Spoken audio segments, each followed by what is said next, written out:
Good morning. My name is Erin Cummings. I'm from Hodgkins International, and today I have the privilege of talking to Jessica Bolt, who, as many of you know, is a fellow Hodgkin survivor and is also a survivor of a heart transplant just a little over a year ago.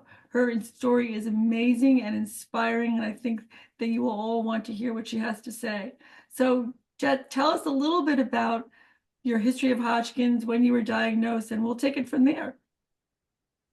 Sure, Erin. Hi, everybody. I was diagnosed when I was 11 years old with Hodgkin's disease. I grew up in Queens, New York, and I was a competitive swimmer. So obviously, my diagnosis was a tremendous hit because I worked out every day, and there's no history of cancer in the family. So I was diagnosed in 1984 with stage 2A, which means it was in the collar and the mantle region. And I was hit with heavy doses of radiation. And at the time, they just did blanket radiation. So I was radiated in the mantle region, which is chest and the abdominal area. And it did not work. It was 3,900 cobalt rays to the chest and abdominal region. 3 months after my initial treatment, they saw a shadow on my chest x-ray, and the cancer had not, I think that it never stopped. They just shrunk it enough and they thought it wasn't there anymore. And on the x-ray, they saw the shadow. They did a biopsy and realized that the cancer was back. So I was treated with ABVD protocol in 1985. I was going from 12 to 13, so I was in the process of going through my transition through puberty, and I did that while I was on chemo, which was horrific.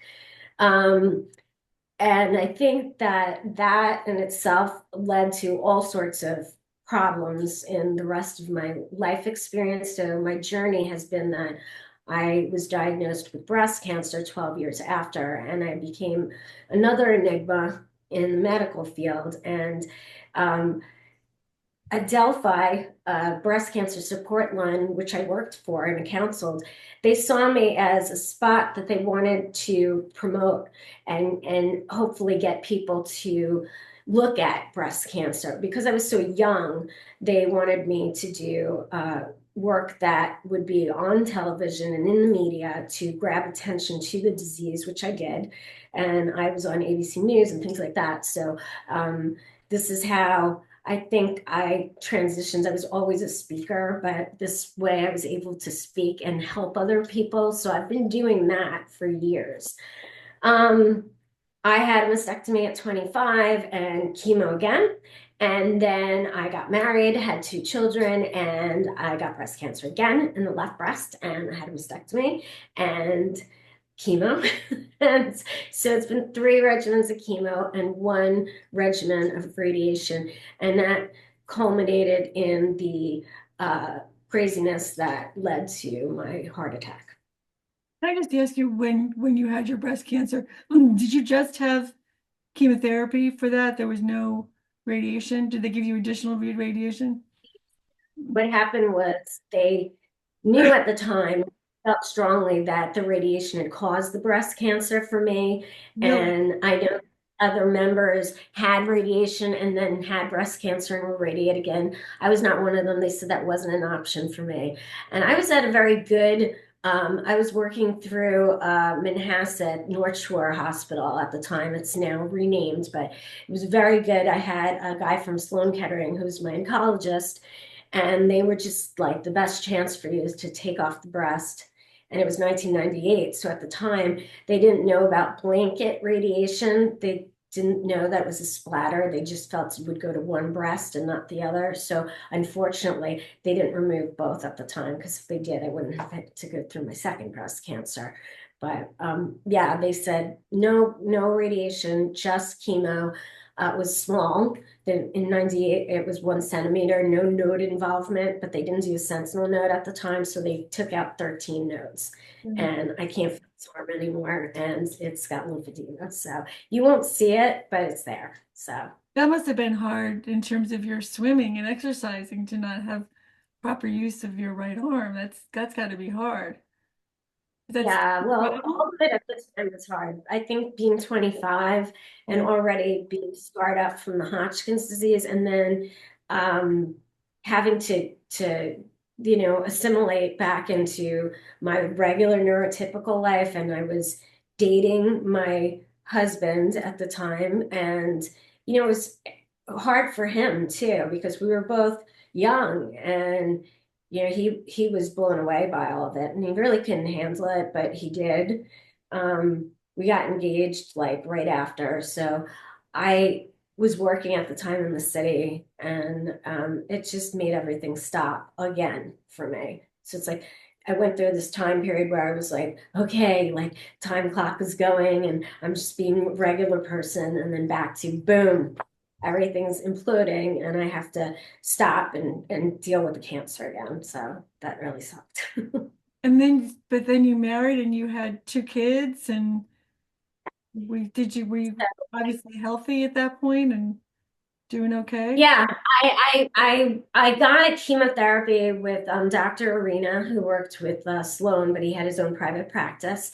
And my whole idea was I want quality over quantity, and I always felt that way. Mhm. So I went to another doctor before that. I had a couple of different oncology consults. And the other doctor told me, I can't worry about you having children. I need to worry about your life. And I said, well, it's not going to be a life for me if I can't have children. So I'm not going to use you. And I went to Dr. Arena and I said, I don't want Cytoxin. I know it can put me into menopause. Is there anything else you can do? Because I don't want to get treated then. And he said, I want you to have children too. And I do have a treatment for you. So I was treated with methotrexate and 5-fluorouracil with leucovorin pickup. And it didn't do anything. I felt like it was like when I was on Herceptin, it just the Herceptin slowly was killing the other side of my heart. But in 98, I didn't get Herceptin. It wasn't approved yet for initial treatment. It was only for metastatic treatment. And that cancer was also HER2 positive. Both of them are. So I don't know, some people have totally different breast cancers when they have two, but mine were both very similar. It sounds like you had really done your homework, though, when you had your breast cancer. I mean, it's impressive to know which drugs could cause early menopause, and not everyone has that kind of self advocacy in them, but you certainly did. That was clear. Yeah, I think I've always been one of those people that wants to know the answers, and I want to be right there with the doctor because I always thought that the doctor is not the coach. I'm the coach. I'm just picking my team players right now, and I want you to be the quarterback. So let's see what you got. And Dr. Arena became my quarterback because I saw what he could do, and I said, "Yeah, you're on the team." So I wanted somebody who's going to work with me and really listen to me and be emotional about it. And so I did research because I was so frightened about not being able to be fertile. That was a big thing for me. And I know that there are so many on the board that weren't able to conceive, but they had other avenues that they could go through. But um, for me, it was really important that I knew what was going on with my body. And I didn't have that opportunity when I was younger because I was 11. So Yeah. I had to give it over to my parents for a lot of this. And I wished that I could have, I didn't have access to computers back then. It was a very different Right. time. Yeah. So it's like, let me look it up in the encyclopedia. Oh, Let's go under age for Hodgkin's. There was nothing there. been there, So I done just that. Yeah. Yeah. It wasn't good news either. Encyclopedia, World Book Encyclopedia. The words of it, the cautions was not you know, a go-to No, cancer, it wasn't but that, yeah. positive. It was very negative, as was my breast cancer at the time in 1998. There was a book that was out by Dr. Susan Love, and it was Yeah. so negative. And I threw the book against the wall. I'm like, I can't read this anymore. No Dr. Love. She's not giving me any love. I need a doctor who's going to tell me, yes, you're going to get through this. I'm going to go with you. We're going to get through it. And I mean, and that's how I made my choices. Because at 25, I had the liberty to do that. And I didn't when I had Hodgkin's. And I wish I did, because I would have differently. I know, I can imagine. It sounds like this is true, but do you feel that most of your doctors were relatively receptive to your attitude and your wishes? Do you feel that they took them? Did you ever No, feel like, no? no, it was a difficult Oh, patient. tell, yeah, okay, tell us. I I want to know. What was I that? am well, I felt like I was always pushing against someone who was in a position where they could kind of feel like they were a god, and there were a lot of doctors like that. And so I guess I got to be known as like the aggressive Italian. I'd come in and I'd go, I have an idea, and I'm Dr. Arena was very receptive, that word, to me. And so that's why I was like, okay, I want him to stick around. Even though with my second breast cancer, he didn't do all the right tests. I actually went to somebody else because I was friends with somebody who was very wealthy, and she had breast cancer. And she was able to talk to like oncologists, they were her friends. So I was at a luncheon with one, and he explained to me about Abraxane versus Taxol and how you don't have to use a steroid.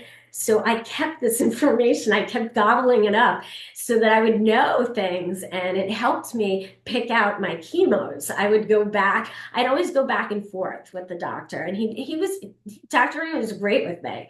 Other doctors, not so much. I mean, and then I'd switch. If they were not listening to me, or I felt like I wasn't being listened to, I would really say something about it. I really I always told them I need a bear. I need a huggy bear. I don't want somebody just, pointing their finger at me. I want you to hug me and support me. That was really, really my essential way to pick. That's awesome. That's terrific. Um, So before we get to your heart attack and what happened, anything in between that you would think is, I'm sure there's plenty in between, but that is important to talk about or to mention. I mean, there's a gap in there, but medically Yeah. otherwise, or I think it's important to talk about survivorship because I think a lot of people that don't have cancer, didn't have the experience, get pissy with survivors because they're like, "You lived," and I'm like, "It's a very different life. mm, Being a survivor is a struggle bus like no other, mm, and you have to have times where you put it on a shelf and you live. And then when your scan or your blood test comes up, the clock stops for that minute and you mm, sit and you hold your breath. And then if it's okay, the green light comes on and you can go on living. And then next scan stops. So I used to put it on like the calendar when I was younger. Again, we didn't have cell phones. So and I would just stop it in between. But I think that as I went into high school, I got very rebellious because I was so sick when I was younger, when I had Hodgkin's, and my mom, there was the stigma back then with cancer, like don't say anything because people thought they could catch it. And before I got it, I was one of those people. So I think Hodgkin's disease really humbled me because I wasn't a nice kid when I was younger. I was very popular, but I was so mean. I would not have liked myself back then. I don't like myself back then. And I think the experience was very humbling because I lost all my hair. I lost all my friends in school. And that was that led to a lot of my CPTSD, which is complex post traumatic stress disorder, and not having any friends around you and having the kids like write on my book like mutt Tara, for like meaning like dog, because I had a horrible wig, and every day was horrible because I would wear my gym shirt over my under my clothes, and in the summer it was super hot, but I did that to hide my scar, yeah. my laparotomy scar. And Mm.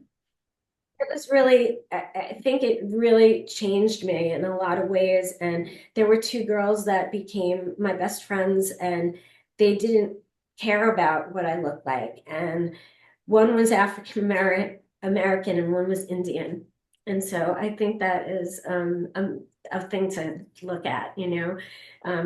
There was a lot of diversity there and acceptance, and I love them for that. And, you know, So as I got older, I love somehow being different was okay. I mean, and they were reassuring you that, really know who the people right. are that care about you and would support you, and the other ones, no, they're not worth your time because they're very superficial. So these two girls weren't, and Ruchi, my Indian girlfriend, was wonderful.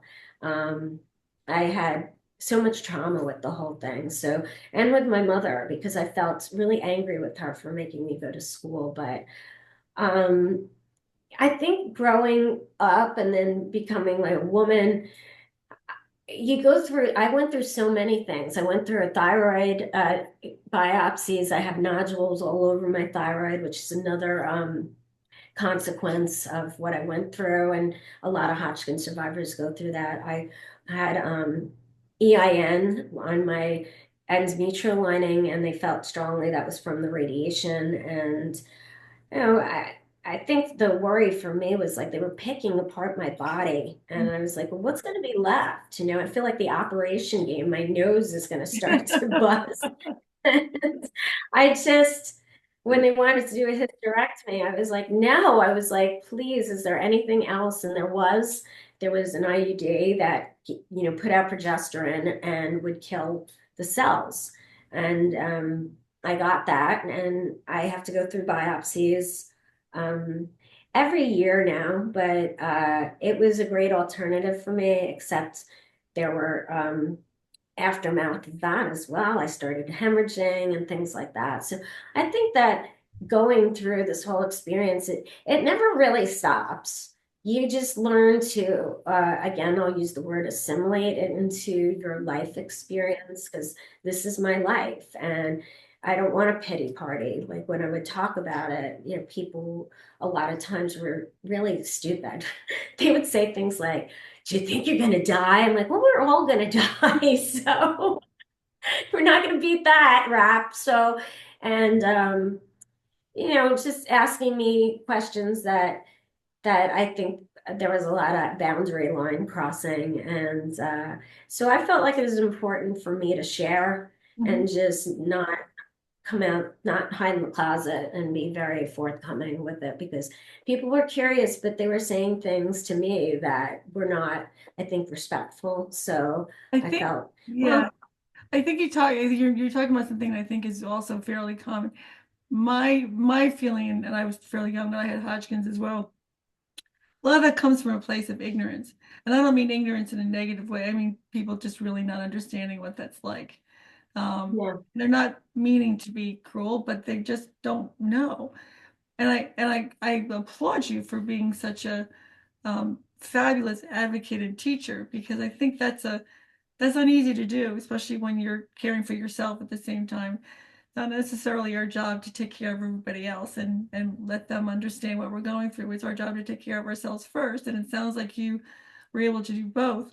I want to ask you now, so we have plenty of time to talk about it because it's a big part of your story.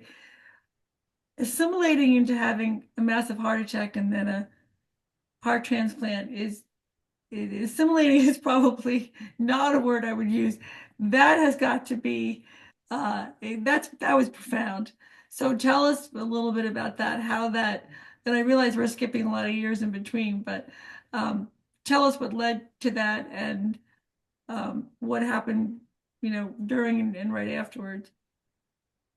Um, so I moved to North Carolina in 2014 after my husband passed away. And I have two children, and they're boys, and Connor and Derek. And I brought them down with me, and we lived with my parents, but I built in the basement an apartment, a three-bedroom apartment.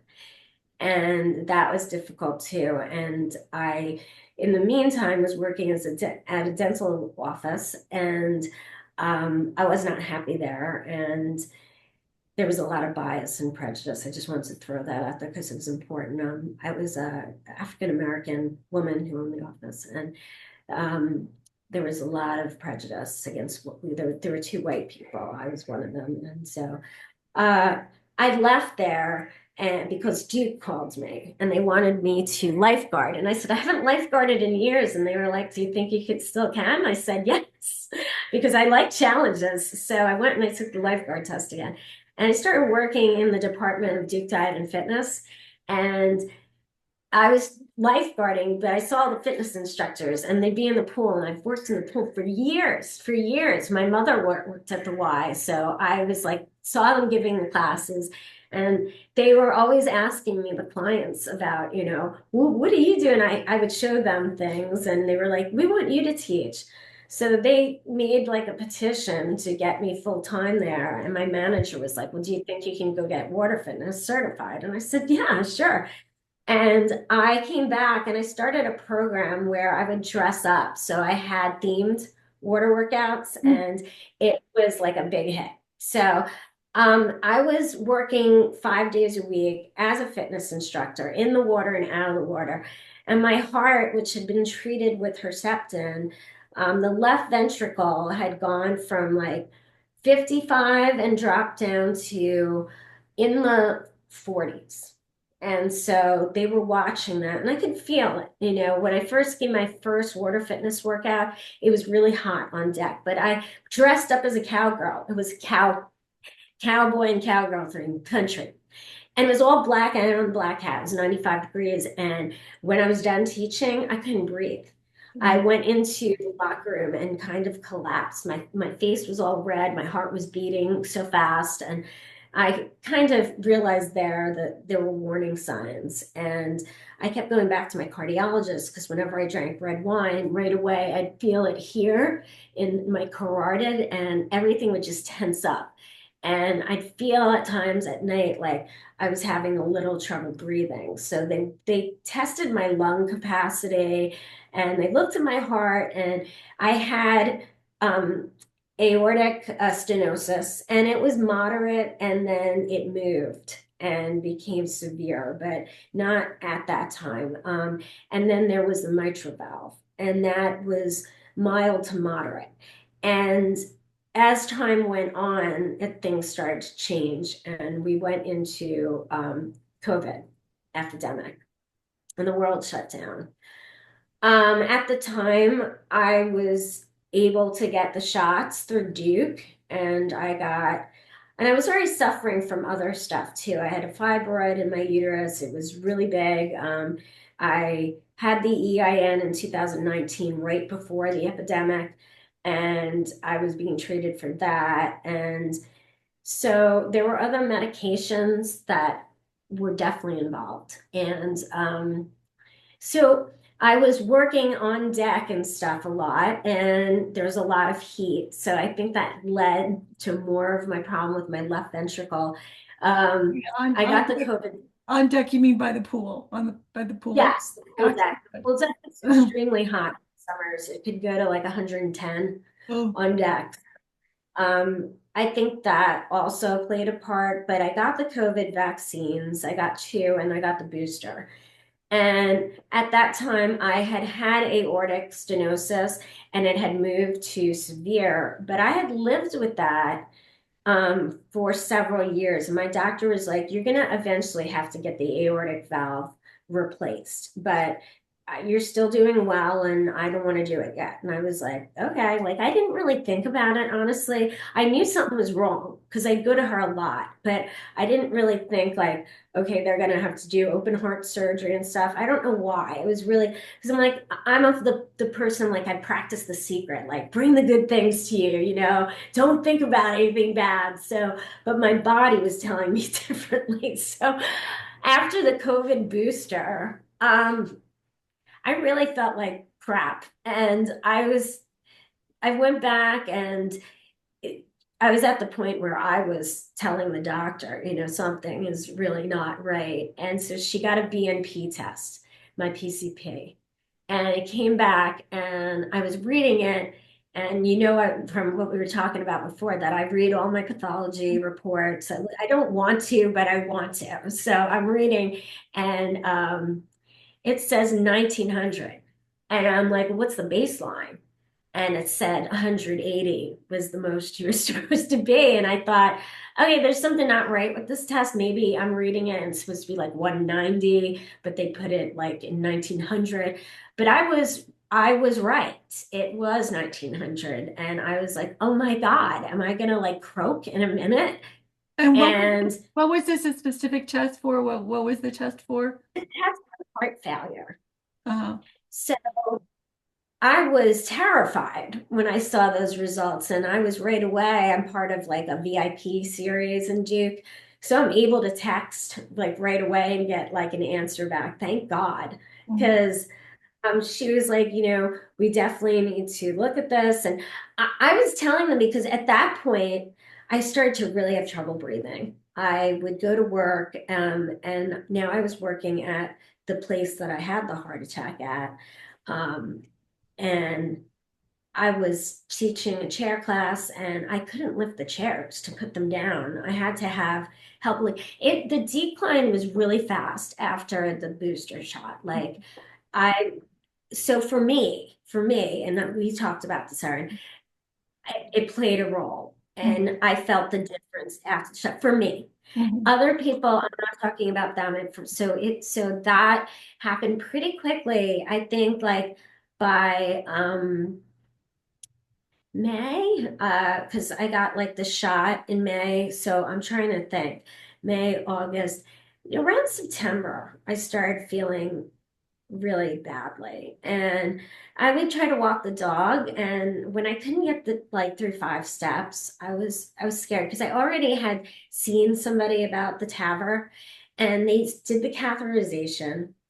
And it came back and they came into the room and they said, listen, your aortic valve we have to replace for sure, and your mitral valve too. And we want to do open heart surgery. We want to give you artificial valves, and you'll have to be on a thinner for the rest of your life. But this is your best chance at a really long life. And I said, no, it's not. That's not quality for me. I don't want to get artificial valves. I want to get like a pig valve. And I don't want to do an open heart. I want to do the TAVR and just go. Because for me, I was thinking, I don't want another big surgery. Mhm. I don't. Of course. And in hindsight, I made the wrong decision, but for me at the time, I felt that it was the right one. And I had to wait several weeks to get the TAVR. I think it was months, actually, a couple months. And it was horrible because it got to the point where I would call and be like, when are they going to schedule me? When are they? Yeah. I had to leave work that November because I was so sick. And I think they did the TAVR in December of that year. So everything is kind of like, yeah, I think it was because it was 10 months from that to my heart attack. That's what I So, wanted to ask you. How um, long between the TAVR and the heart attack? about 11, 10 to 11 months after, because I was coming up on the year, and it was November 6th of 2023. And had just taught a chair class.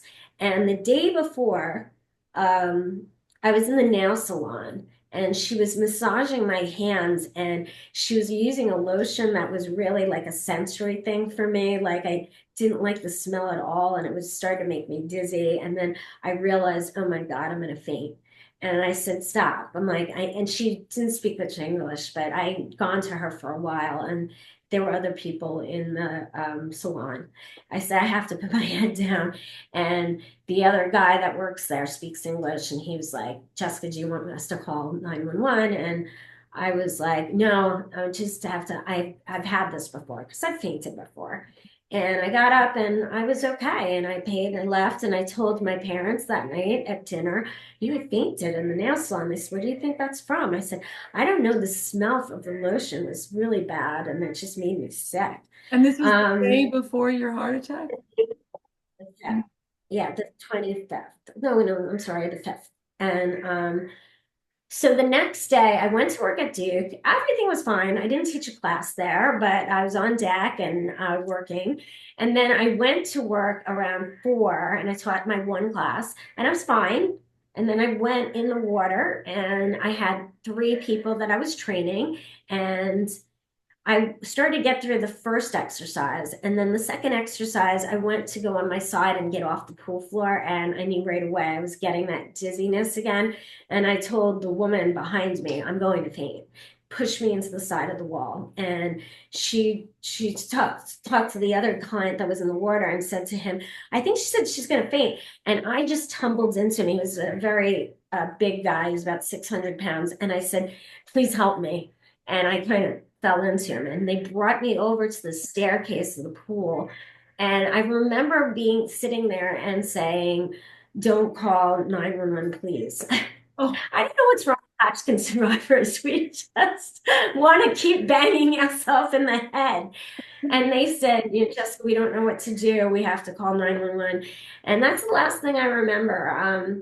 I I had a seizure. I threw up and I turned blue.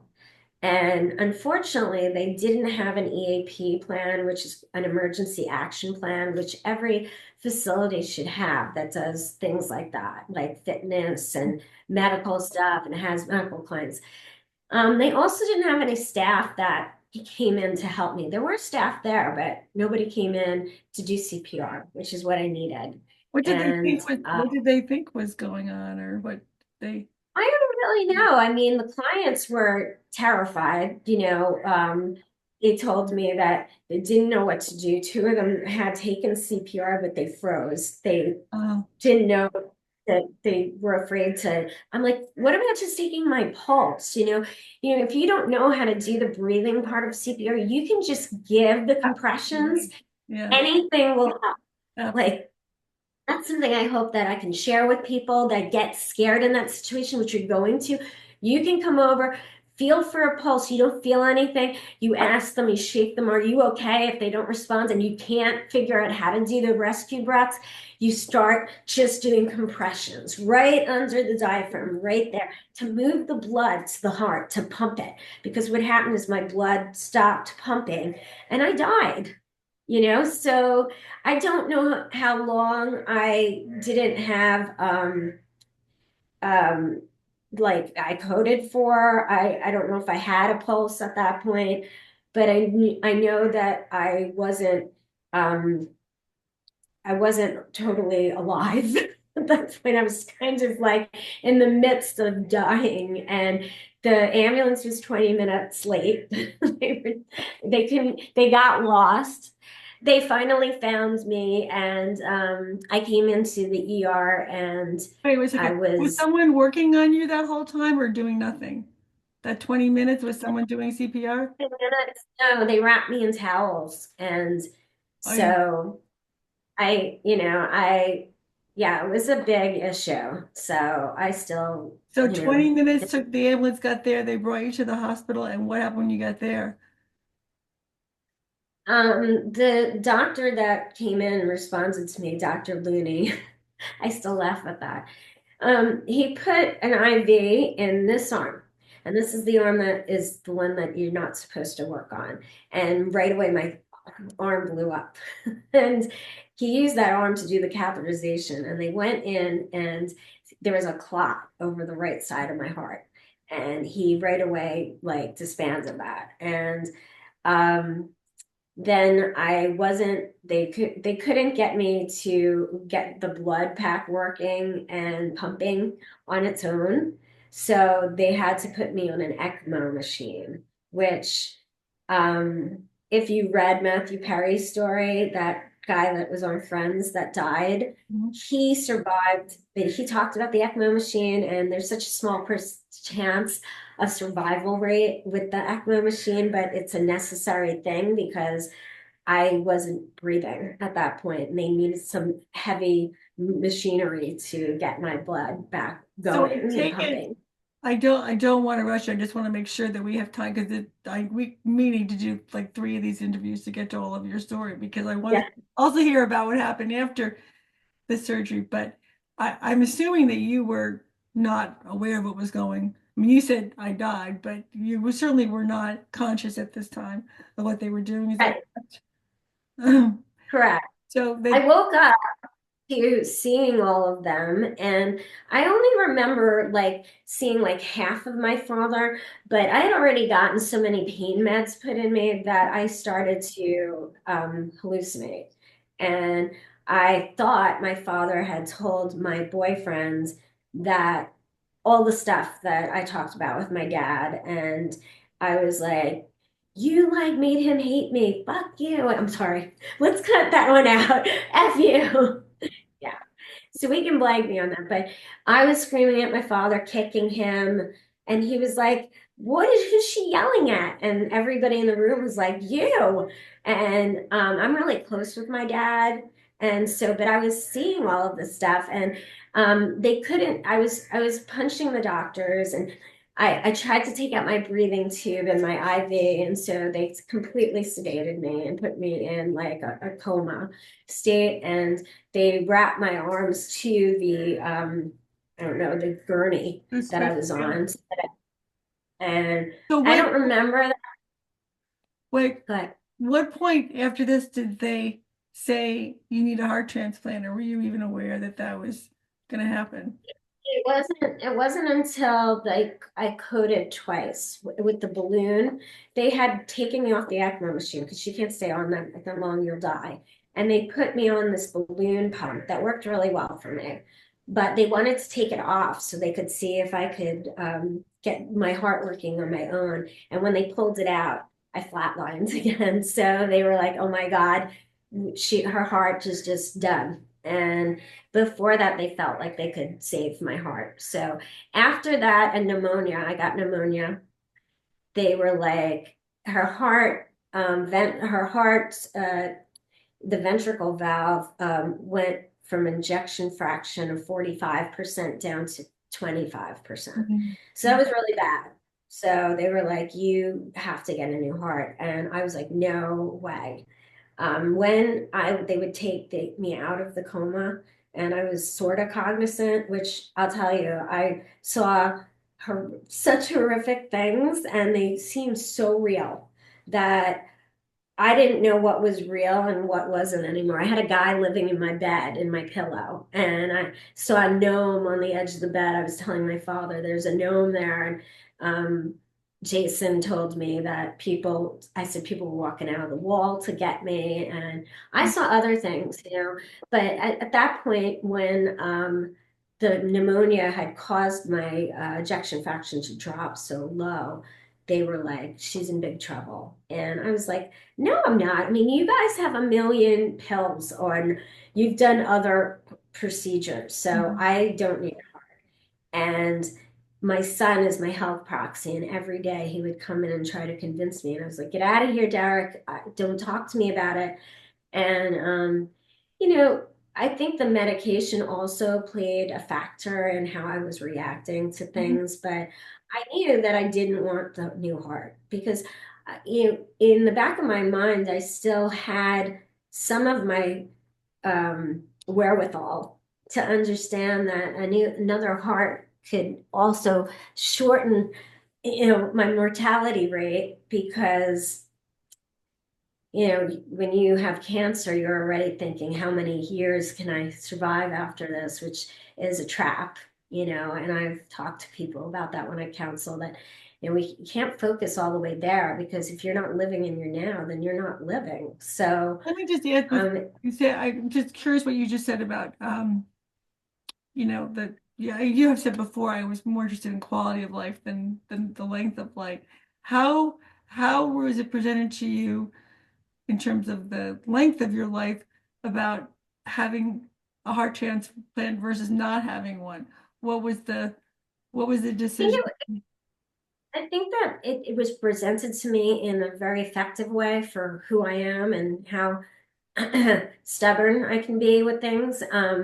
I needed somebody to come in here and do a gladiator move on me, and it came in the form of this woman. I don't know her last name. I remember her name is Lisa or Jen. And at that point, I'm like, ugh. But I didn't like her. She was very abrasive when I was awake, and so she came in, and I was like, oh, okay. I got her number, and she said, Mrs. Bowles. And I said, first of all, I'm not a Mrs., I'm a Ms. And she said, You died on me once, you coded on me twice. If you don't get this heart, it's not a question of if, it's a question of when. And if you walk out of here without the heart, I think it's going to be pretty soon. And she said to me, your son has been working night and day. He comes to the hospital, he doesn't want to leave to save you. And from what I hear, you work really hard to save other people. Do Mhm. you really want to give up? And that pissed me off. I was like, I'll do it. I'll get the heart. And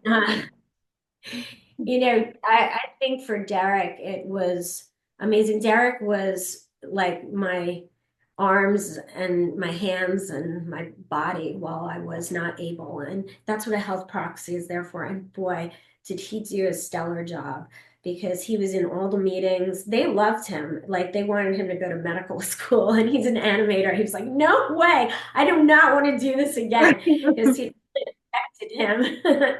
But he worked really hard. He had notes. I mean, I'm so proud of him. And he was working to save me. And he would tell me afterwards, it wasn't, I have to say, Mom, I was being really selfish. I did this for me. Well, And I was really mad about it after. Because, I mean, thank God for him, right? I mean, that's amazing. Tell me, when you finally made the decision to go ahead, how long from that point until heart became available? I was still sick. So I remember that they had to make sure that I had no temperature and Uh, get the pneumonia because it was bacterial gone.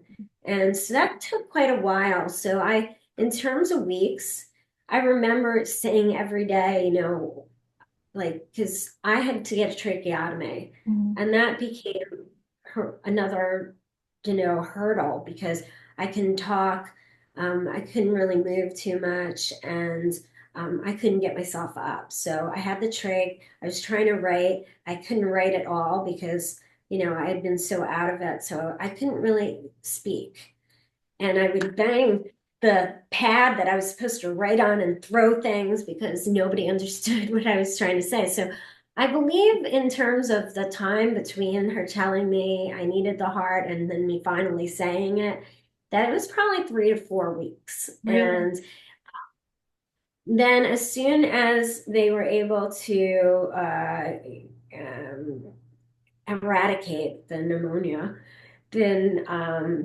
they put me on the waiting list because you go on a wait list. And I think it was within an hour of that the doctor came in and said, we found your heart. And Wow. I was thinking at that point, I was almost like in a huge daze from everything I had been through to that point. I was kind of like, because I was just focusing on the fact that I wasn't allowed to eat, I wasn't allowed to drink. So getting the heart at that point, I was like, okay, you know, I can understand. and Sure. Well, yeah, it's a hard time to be making such a big decision when you're faced with so many other things going on moment to moment. But on the other hand, the fact that it came up in an hour is amazing. I mean, that's unbelievable. So everybody like rallied together. They were so excited and they came in and my sister had come back from Italy. We missed a point of when I, my heart just went kerplunk and they had said to me, well, they had said not to me. They said to Derek and my parents that I was dying, that mhm. all my organs were shutting down, and that was the time that they didn't think I was even going to survive. I was done. And the doctor said to Derek and my parents, Jessica has been fighting this, and her body is just fought so hard and she's exhausted. And we think it's best if you just let her go and we turn off the machines because she's shutting down. And um, we'd have to break her ribs to save her at this point, and what we don't want to put her through any more pain. And Derek said, break her ribs, do whatever you have to do. If there's a 2% chance, that's chance. Go in there. I can't lose my mother. I already lost my father. I can't lose my other parent. And they said, you heard him. He's the health proxy. Because my parents felt like my dad had told me they were really pushing to be like, okay, we'll let her go and we'll turn off the machines. And Derek was like, no. He's like, if there's anything that you can do, do it. And they went in, they put a pacemaker on me.